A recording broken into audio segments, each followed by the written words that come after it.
Did you know that the infamously rescinded promise of 40 acres and a mule was initiated by 20 black leaders from a Georgia community? It's true.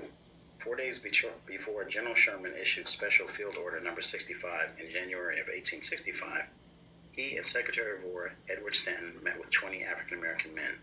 The men met to discuss how to economically return African Americans to whole after 200 years of free labor and set them up for economic independence. Who were these 20 insightful leaders? They were all ministers, mostly Baptists and Methodists.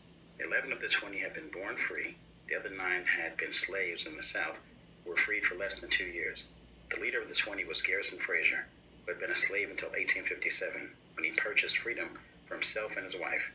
When they were asked what the Negro wanted most, he replied, land.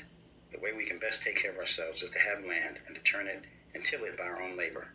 What most don't know is that the Section 2 of the Special Order is what white people were prohibited to live in the communities appropriated to free blacks. That was also stipulated by Brother Frazier. All but one person at the meeting agreed to the stipulations.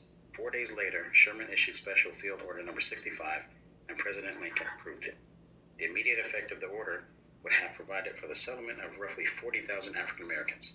However, Andrew Johnson, who ascended to the presidency after Lincoln's assassination and overturned Sherman's directive in the fall of 1865, Johnson ordered the return of most of the land, including land that had already been settled, to the very people who had declared war on the United States. The phrase 40 acres and a mule continued to live vividly in the minds of the most equity-minded Americans, symbolizing to many the unfinished business of the Civil War.